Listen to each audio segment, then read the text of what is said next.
Hello, and welcome to The Laughing Tree. We are continuing our series of campaign prep videos. This one is a little bit different because we have actually played our first session. We did this earlier this week, and it was so much fun. I can't wait for you to meet these new characters. I will tell you, my session zero plans from last week got kind of tossed out the window because I had the realization that if all goes well, our first sessions episodes will start dropping the week, like a few days after Halloween. And so I decided to just go all out and throw in a little bit of a spooky vibe to the episode. And so it shifted directions for a little bit. So we haven't actually gotten to do all of the shipbuilding stuff that I had intended to kind of build the first few episodes around. Um, and that's still coming. But today, what I want to share with you is some of the house rules and homebrewed things that I've been talking about for the last several campaign prep videos. I want to talk about the form they're in now and share them with you a little bit. I'll obviously explain these things as we play, partly to explain them to the characters and also so the audience can follow along. But for those of you who are really interested in the design element or the mechanics of it, I wanted to share this a little bit. I'm going to do my best to show useful forms of the sheets that I'm using on the screen as we go. Um, Hopefully that's helpful. So, first of all, let's talk about the system. We're going to use Tales of the Valiant. Tales of the Valiant is the 5th edition engine in a Kobold Press chassis. Uh, the reasons for this are pretty simple. One, I like a lot of the updates being made to 5th edition in the not 5.5 2024 rules updates. I like a lot of the changes they've made to some of the classes, not all of them. Like a lot of the changes they've made to the rules, and generally, I think it's mostly positive. But I'm just not loving Wizards of the Coast anymore. Ever since, well, for a while now, just kind of event after event has made me convinced that Wizards of the Coast has just fallen too far down the corporate alignment. And I really like Kobold Press. I've used Kobold Press a lot already in my stuff. And Tales of the Valiant hits 5e because I still really like 5e, but from a company that I feel much better putting my support behind and putting on something that, small though it is, I put my name on. So that's why we're going Tales of the Valiant. I really like Tales of the Valiant. I have the book and I've been really, really pleased with reading through it. That said, there are two important house rules that we are instituting after conversations as a cast. One is pretty small. So, Tales of the Valiant has a system called luck points, which kind of replaces the idea of inspiration from 5th edition. And not everyone will like the idea of inspiration being replaced, but here it is. Basically, when you fail a roll, you get a point of luck. You can have up to 5 points of luck. If you get a sixth, it resets to 1d4 luck. I like that, preventing hoarding. That's good. You can spend these luck points to just add a flat 1-to-1 numerical modifier to a roll. So 1 luck point gets you a +1, so on. I don't like that as much. It's simple, and I like simplicity, but I also like rolling dice. So what we decided to do as a group is 1 luck point lets you roll a d4 and add it to the die. 2 luck points lets you roll a d6. 3 luck points lets you roll a d8. 4 a d10. 5 a d12. And of course, you can't have 6. So luck points instead allow you to throw extra dice on. This is kind of a nod back to the original Eberron action point rules, and I like reaching back to that. This came up a few times in our first session, and I like how it worked. It is also replacing the push mechanic for us from Kyber shards. I really liked the push mechanic. I'm not looking to get rid of the push mechanic, but we're trying a new system. I like the idea of luck points. I like the idea of getting something when you fail on a roll, and so we're doing that.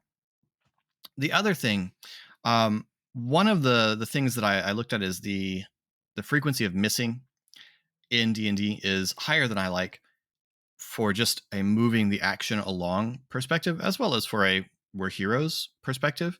And so we talked about a bunch of different ways to do this, including looking at other systems like Nimble 5e, which is just coming out, which I really like, but it's just not quite what I want for this.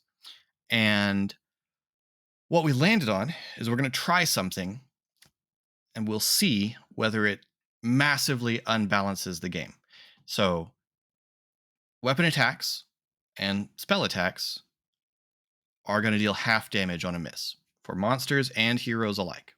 This is going to make combat more dangerous, but also faster. And that second part is one thing that I really want to do because, as you guys will have noticed with Kyber Shards, the group that we have kind of focuses on the narrative more than on the combat. So, something I can do to move combat along is going to be good. It will also make combat very dangerous, which I think will really capture the feel of combat aboard a ship because combat aboard a ship is really dangerous.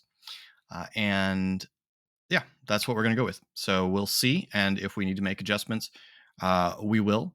So if you think that's a really bad idea, that's fine. We'll find out if it's a bad idea for us. So those are two significant house rules that we're going to use. The second thing that we're going to talk about in this episode is the homebrewing that I've been doing. And I've talked about ship rules and I've talked about faction rules. And I've finally got what I think are workable forms of both of those things. I'm going to start with faction rules. So for faction rules, I have essentially taken the Fantasy Age organizations system and adapted it to my purposes. This is really easy to do because Fantasy Age uses pretty similar math to a D20 system, even though it's a 3D6 system. And so that makes it very, very easy.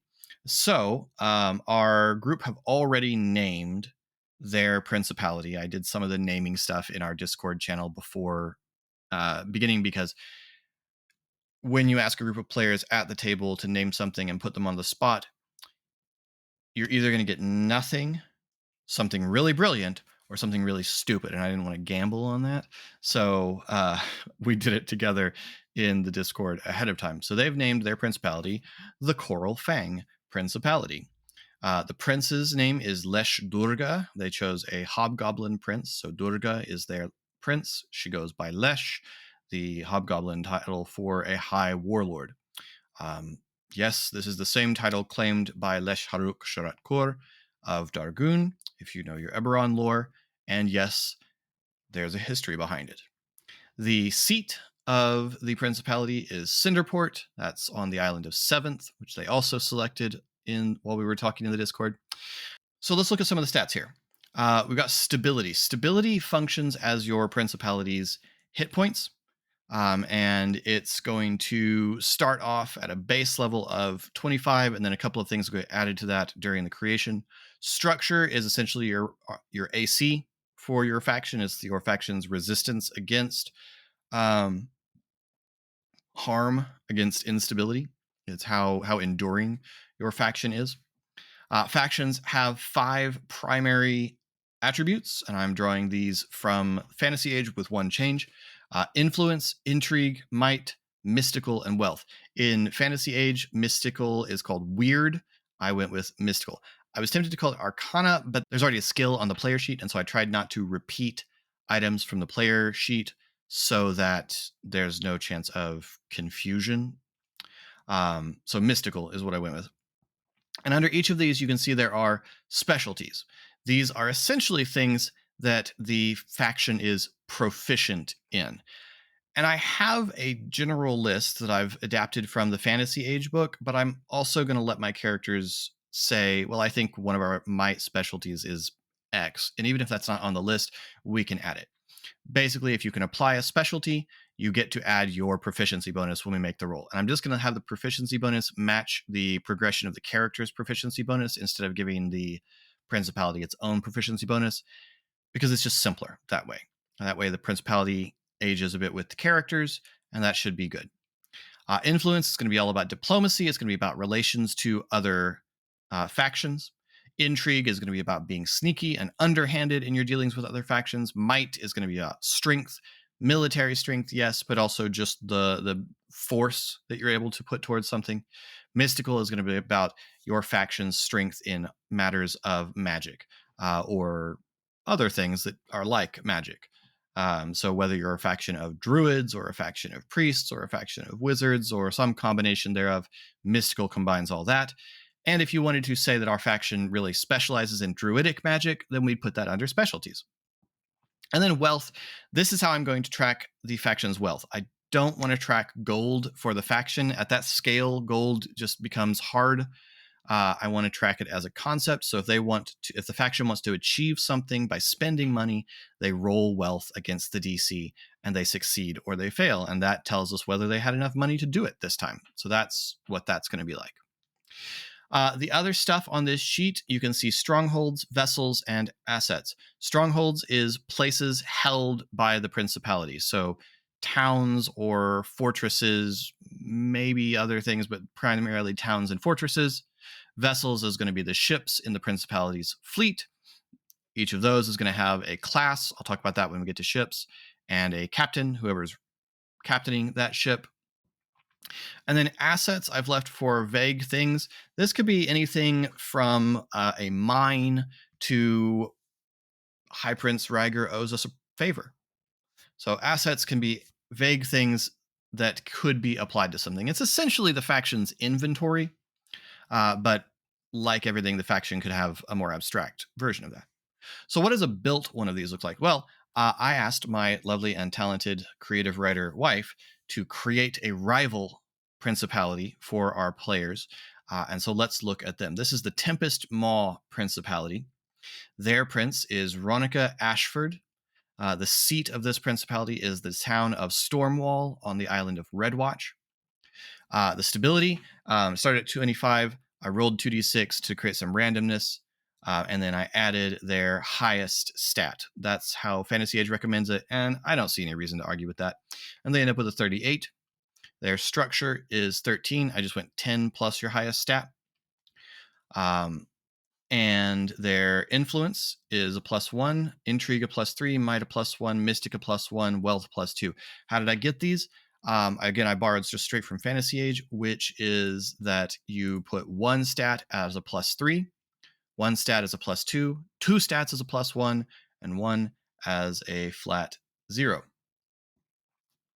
which is why I misread the mystical element of this, which I should have said +0. You can see they have a couple of specialties. Kelly said that their cargo business was mostly a cover for spycraft and information gathering. So they're information brokers. So I put secrets as their specialty.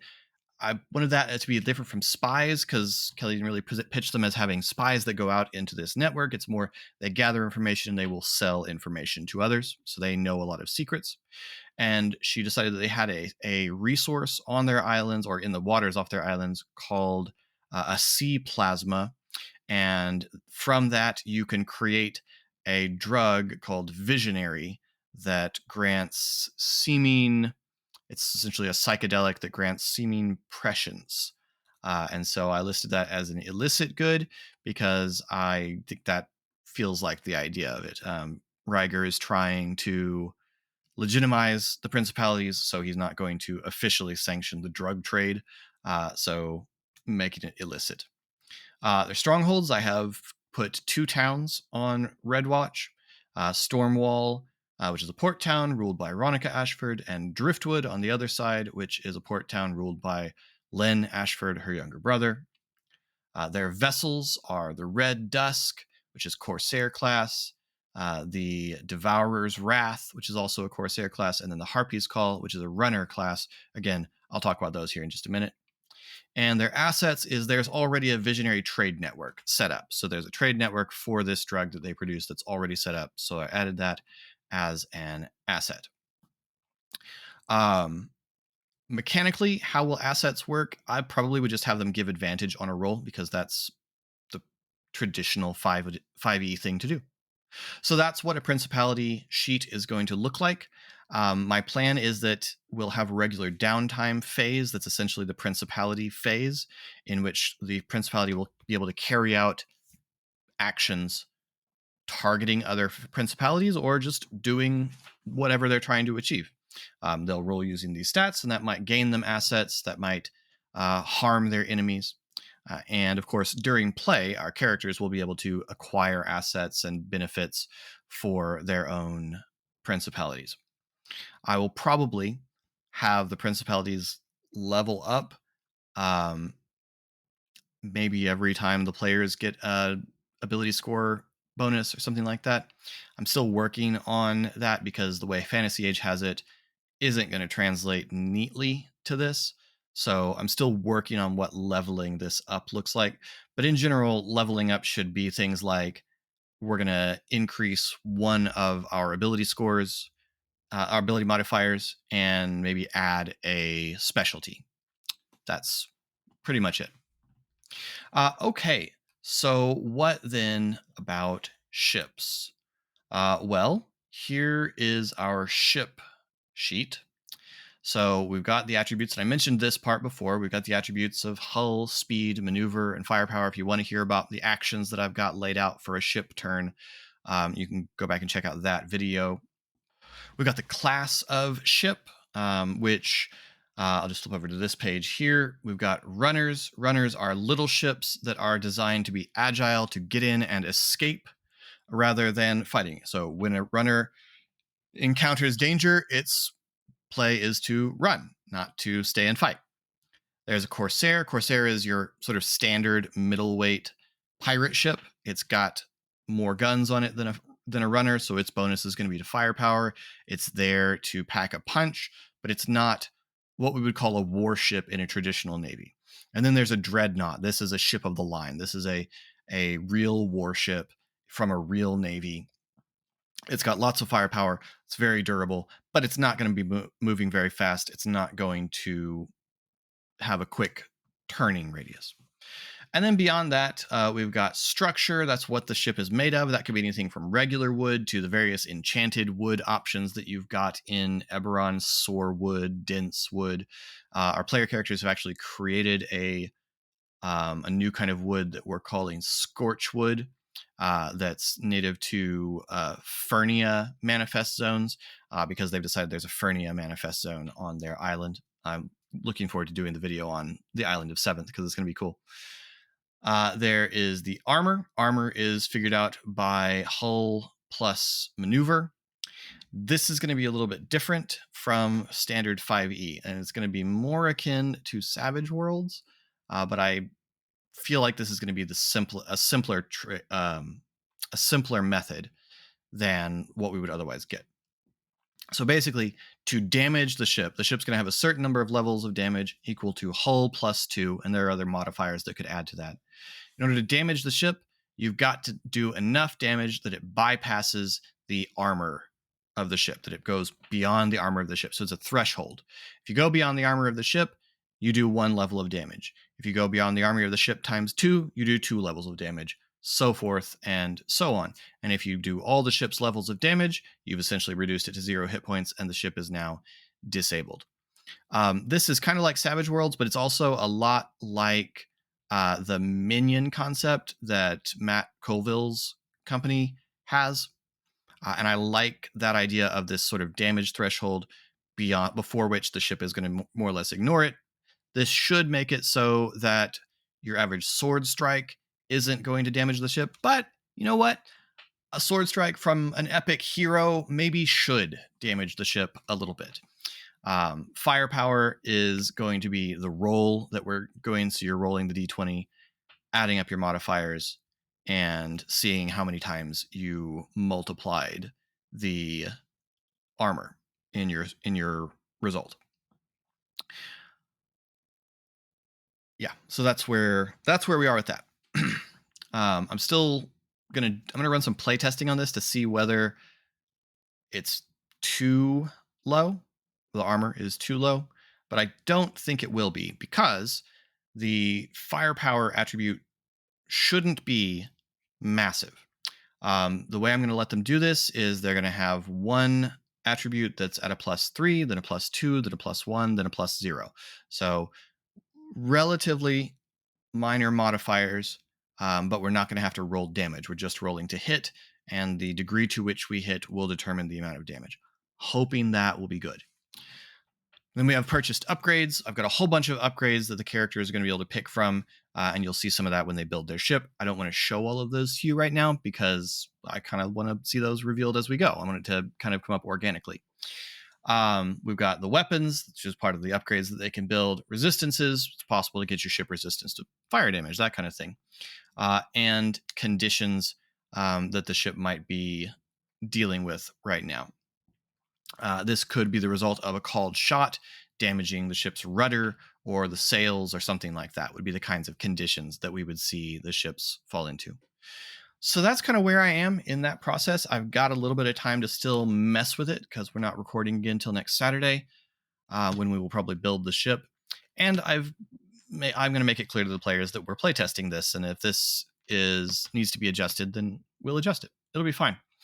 I'm pretty confident my players will just go with me on this. I've tried to keep the rules relatively simple so that that's not something they have to track a whole lot. If you see any glaring flaws in this, please feel free to let me know in the comments. I won't promise to take your advice into my design, but if I agree that it's a glaring flaw, I will appreciate it. In the meantime, we'll have another episode continuing with the campaign prep series next week. We're almost to the point of starting to release. Only got a few more weeks before we're going to be releasing actual episodes. I'll probably do a campaign prep episode where I start introducing some of the setting, introducing the island of Seventh and its prince, Leshdurga, introducing the sort of starting area of the Lazar Principalities, because we're going to be focused in around the middle point of the Lazar Principalities at the beginning, around the island of Nine Bay, and talking a little bit about how I'm building this campaign and how it is very different in structure, I think, from the way Kyber Shards was. Until then, you can get in touch with us at all of the links down below. And until next time, thanks for rolling with us.